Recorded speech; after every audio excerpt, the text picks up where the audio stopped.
السلام عليكم، مرحبا بكم متابعيني في كل مكان، طمنوني عليكم. اليوم حابة أعمل معاكم وصفة العيش السوداني الجميل، كتير منكم بيسألوني منه على صفحتي في التيك توك. أنا نزلته كذا مرة، بس كل مرة بنزله ما كنت بنزله بالصوت ولا حتى بالتفصيل. فالمرة دي قررت أنزل لكم على قناتي في اليوتيوب بالتفصيل خطوة بخطوة، وإن شاء الله تقدروا تعملوه من أول مرة يطلع معاكم بالشكل الجميل اللي انتوا شايفينه ده. طري وفيه لب من جوا، وأحلى حاجة إنه حاجة نظيفة يعني مضمونة. بتعملوها انتوا براكم في البيت، بتكونوا عارفين أضفتوا شنو وما أضفتوا شنو، وبمكونات بسيطة وطريقة سهلة وحتى من غير عجان، فحنعجن بيدنا. المكونات: بنحتاج لكيلو من الدقيق أو ما يعادل 8 أكواب من الدقيق بتاع الخبز. ممكن تستخدموا الأكواب المعيارية دي، أو الكوباية بتاعة الشاي العادية بتساوي لنا نفس الكوب المعياري. لو عندك دقيق فلت ما مقاس ممكن انت تقيسيه بيهم. بنحتاج ل3 أكواب ونص من الماء البارد، وبرضه نقيسها بالكوباية. وملعقة كبيرة من الملح، وربع كوب زيت نباتي، و3 ملاعق كبيرة من الخميرة. على وعاء أضيف الدقيق، وأضيف عليه الملح، وأضيف عليه الخميرة، وأحرك المكونات الجافة مع بعض.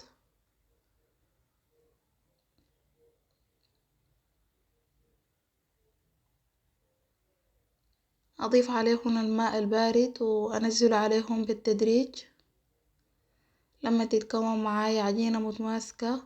ولازم يا جماعة أهم حاجة إنه نستخدم الموية الباردة، لأنه بتسهل لنا العملية بتاعة العجن. وفي نفس الوقت العيش السوداني لأنه بيحتاج إنه مثلا نريحه لكذا كذا مرة، لا من يطلع لنا بالشكل الجبالك شفتوه ده.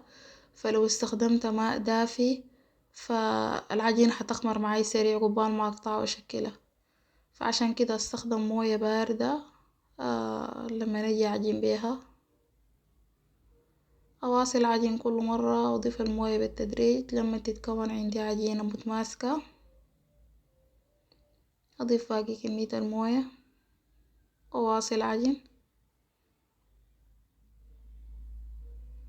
فلو بقى متوفر عندكم عجان بيوفر لكم وقت وجهد، بس برضو ما صعبة يعني، صح بينعجن لكن ما صعب يعني، خصوصا لو كانت الكمية بسيطة بتاعت كيلو واحد.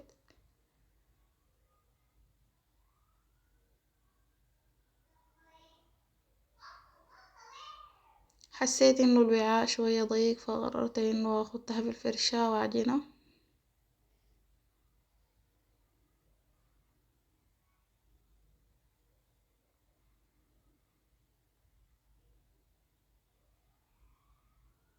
افردها واكب عليها ربع الكوباية بتاعت الزيت بالتدريج، وارجع عجينة تاني.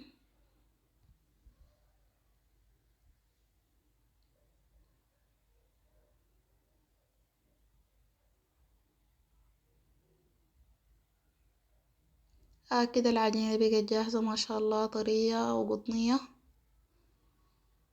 اغطيها بكيس بتاع فويل واخليها تخمر حكاية بتاعت ربع ساعة.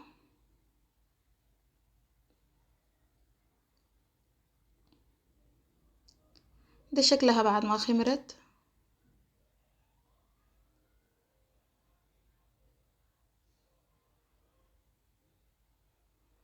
اجي اقطعها لكور مناسبة، احجام مناسبة زي ما انتوا عايزين. اقطعها والمها بالطريقة دي واكويرها.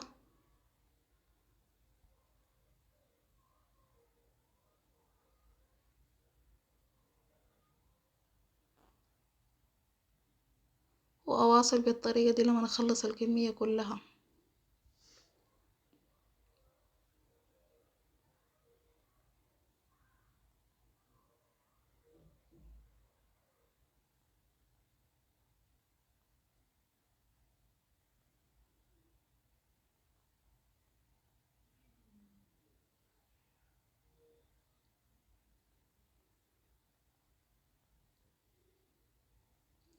وأحلى حاجة إنه اقتصادي، يعني الكمية بتاعت الكيلو دي أنا بعد ما قطعتها عملت معي 18 قطعة بتاعت خبزة.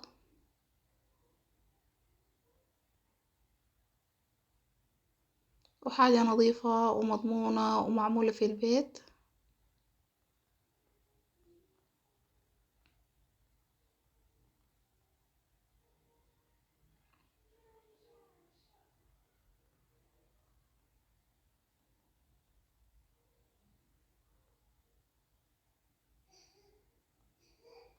كده الكمية خلصت كلها، غطيها بكيس بتاع فويل وخليها تخمر تاني لمدة 10 دقايق.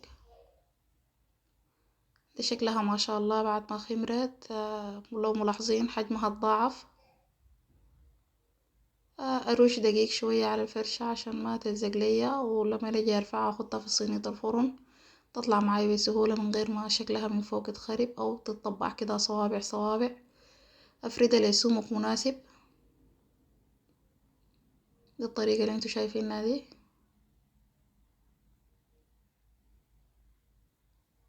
واصل الكمية كلها لما تخلص.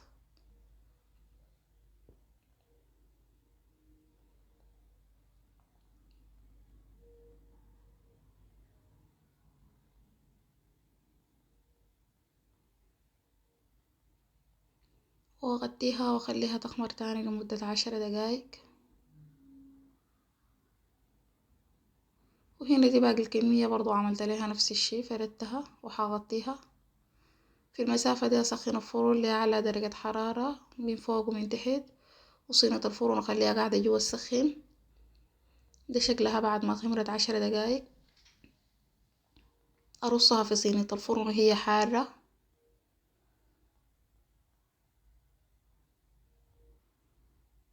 وادخل الفرن لفترة بتتراوح ما بين 10 ل 12 دقيقة في الرف الفوق للوسط.